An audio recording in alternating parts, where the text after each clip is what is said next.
Hey, how you doing? Good morning, great morning, positive morning. It's your boy, Johnny Walker, the 400-pound gorilla, Citizen Walker, the author of the 10 most powerful words in the world. How's your attitude? I said, how's your attitude?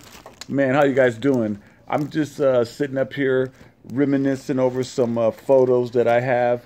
We're getting close to this Black History Month. And as a black man, an old black man, that makes me Black History. No, I'm only kidding. Being a part of American culture, I really feel it's important that I share some of the things that I've discovered and some of the culture that I've been introduced to maybe keep some things going. This piece of picture that I have here right now, I got this at I believe it was a parade or something. I can't remember. It's a reproduction of an original flick that was taken in 1941, and it's titled "Negro Boys at Easter" on the Southside. It was taken in Chicago, Illinois, by a photographer by the name of Russell Lee, I believed, and he was inspired by Richard Wright. Actually, he was invited to be a part of the photo shoot by another author, by another photographer that was inspired by Richard Wright, who wrote Native Son.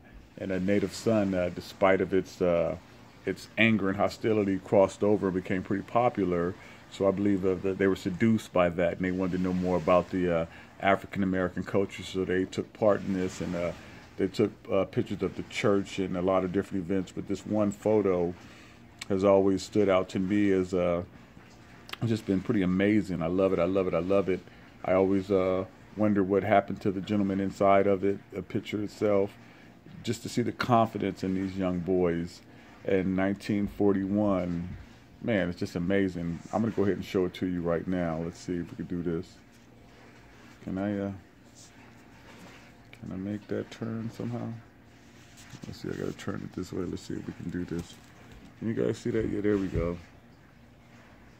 So this is it. This is entitled Negroes at Easter. You know, we always look good at Easter. But these young cats, I mean, it's almost indicative of where we are today, or where we have always been, despite the poverty, the crime, not having much. We've always found a way to look our best and do our best, but this is one of my favorite. Like I said, these young men, so confident. I did a little, not research, but I read up on it a little bit, and there's really not much on these guys. There's one woman who reported that she actually grew up with 3 of them and lived in one of these buildings that's in the photo. And there's another guy that said he believes that one of the twins, 2 guys on the right of the picture, actually grew up with him and went and became a doctor. I mean, as confident as all these guys look, they could be anything that they wanted to be, and that I believe that about every young man. But like, this is a very inspiring picture, one of my favorites. I'll try to show you guys some more as we go along into this month and get closer into this. But like I say, today is the greatest day of your life if you believe it and you love it, right? If it is to be, it's up to me. 10 most powerful words in the world. I love you, but God loves you more. Talk to you guys later, baby.